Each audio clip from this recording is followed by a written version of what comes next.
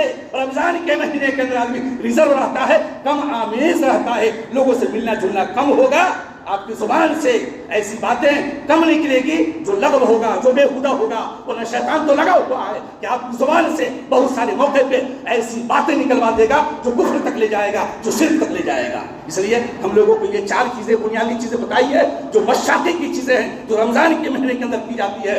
کم خوری، کم گوئی، اور کم خوابی، اور کم آمیزی، یہ 4 چیز کا پریکٹس عام طور پہ اس مہینے کے اندر ہوتا ہے۔ نبی اکرم صلی اللہ علیہ وسلم نے ارشاد فرمایا کہ 3 چیزوں کا گہرا تعلق، جو میں نے آیت کریمہ پڑھی ہے، ابو ہریرہ رضی اللہ تعالیٰ عنہ حدیث کے راوی ہیں، متفق علیہ روایت ہے، نبی اکرم صلی اللہ علیہ وسلم نے ارشاد فرمایا من صام رمضان ایمانا واحتسابا غفر له ما تقدم من ذنبه۔ ایک اللہ کے لیے اللہ سے اجر کی امید لگائے ہوئے رمضان کا روزہ رکھنا ہے، پچھلے سارے گناہ معاف ہو جائیں گے۔ فوراً کہا نبی اکرم صلی اللہ علیہ وسلم نے من قام رمضان ایمانا واحتسابا غفر له ما تقدم من ذنبه۔ رمضان کی راتوں کے اندر قرآن پڑھتا ہے، قرآن سنتا ہے، تراویح کی نماز ادا کرتا ہے، ایمان کے ساتھ ایک اللہ رب العالمین پہ ایمان رکھتے ہوئے، اللہ تعالیٰ سے اجر کی امید رکھتے ہوئے، اس کے بھی پچھلے سارے گناہ معاف ہو جائیں گے۔ مزید کہا نبی اکرم صلی اللہ علیہ وسلم نے من قام لیلۃ القدر ایمانا واحتسابا غفر له ما تقدم من ذنبه۔ لیلۃ القدر کے اندر، شب قدر کے اندر جو قیام کرتا ہے، رب العالمین کی عبادت کرتا ہے، اس کی ریاضت کرتا ہے، ذکر و اذکار میں لگا رہتا ہے، دعا کرتا ہے، مانگتا ہے، جو بھی مسائل ہیں، اللہ تبارک و تعالیٰ، ایمان شرط ہے، پہلی شرط ایمان ہے میرے بھائی۔ ایمان کا مطلب توحید دائرہ ہے، ایک دائرہ ہے، آپ آزاد نہیں ہیں، ایک دائرے کے اندر، جیل خانے کے اندر جس انداز سے ایک دائرے کے اندر رہتا ہے، کھاتا ہے، پیتا، اٹھتا بیٹھتا، سونے جاگنے کا روٹین ہوتا ہے جیل خانے کے اندر، ویسے ہم لوگوں کو بھی کرنا ہے۔ نبی اکرم صلی اللہ علیہ وسلم نے لیلۃ القدر کے اندر بھی جو قیام کرتا ہے ایمان کے ساتھ اللہ تبارک و تعالیٰ سے اجر کی امید رکھتے ہوئے اس کے بھی پچھلے سارے گناہ معاف کر دیے جاتے ہیں۔ یہ کتنی بڑی برکت اور عظمت والی چیز ہے۔ ہم لوگوں کو بھی کوشش کرنی چاہیے اس مہینے کے اندر زیادہ سے زیادہ رب العالمین کی عبادت کریں، ریاضت کریں، قرآن کی تلاوت کثرت سے کریں، کیونکہ دراصل سارا معاملہ قرآن ہی سے جڑا ہوا ہے۔ قرآن اور رمضان کا بہت ہی گہرا ربط و ضبط ہے۔ اللہ تعالیٰ سے میری دعا ہوگی الہ العالمین ہم سارے کے سارے مسلمانوں کو رمضان کے مہینے کے اندر زیادہ سے زیادہ صیام، قیام، تلاوت قرآن، قیام اللیل، تہجد، صدقہ خیرات اور دیگر سنن نوافل وغیرہ کا اہتمام کرنے کی توفیق بخشے۔ الہ العالمین ہم سارے کے سارے مسلمانوں کو رمضان کے مقام کو، رمضان کے پیام کو، اللہ کی بڑائی بیان کرنا ہے پوری زندگی۔ وَلَتُكَبِّرُوا اللَّهَ عَلَىٰ مَا هَدَاكُمْ، اللہ کو بڑا مانیے، نفس کو بہت بڑا مانیے۔ جیسے رمضان کے مہینے کے اندر کتنے لوگ اس میں روزہ دار ہیں مشکل پتہ لگانا نہیں لگا سکتے ہیں۔ نفس کہتا ہے، وہ غسل خانے کے اندر کہہ رہا تھا تھوڑا پانی پی لو، لیکن کہا نہیں میں نہیں پی سکتا ہوں۔ اللہ کو وہاں بڑا مانا، نفس کو آپ نے بڑا نہیں مانا۔ وَلَتُكَبِّرُوا اللَّهَ عَلَىٰ مَا هَدَاكُمْ، مؤذن اذان دیتا ہے اللہ اکبر، جواب دیتے ہیں آپ نماز کے لیے نہیں آتے، آپ نماز کے لیے نہیں آتے، کیسے آپ کہہ رہے ہیں کہ اللہ سب سے بڑا ہے؟ آپ جھوٹ بول رہے ہیں کہ آپ کہہ رہے ہیں کہ اللہ سب سے بڑا ہے، نفس کی بات مانتے ہیں۔ آپ نے اللہ کو کہاں بڑا مانا؟ اللہ کو اگر بڑا مانیے گا نماز کے لیے آئیے گا، دوڑ کے آئیے گا، پہلی صف میں آئیے گا، نماز کی 5 وقت نمازوں کی پابندی کیجیے گا۔ الہ العالمین ہم سارے کے سارے مسلمانوں کو 5 وقت نمازوں کا اہتمام کرنے، رمضان کے روزے اور دیگر عبادتوں کا اہتمام کرنے کی توفیق بخشے۔ جب تک زندہ رکھے الہ العالمین، سچا پکا مسلمان بنا کے زندہ رکھے، جب خاتمہ فرمائے توحید کے اوپر، سنت رسول کے اوپر خاتمہ فرمائے۔ الہ العالمین ہم لوگوں کی جو بھی حسنات ہیں، جو بھی نیکیاں ہیں، الہ العالمین اس کو قبول فرما لے، اور مزید حسنات نیکیوں، جو نیکیوں کا سدا بہار مہینہ ہے، زیادہ سے زیادہ نیکیوں کو حصول یابی کا موقع فراہم فرمائے۔ آمین، تقبل یا رب العالمین۔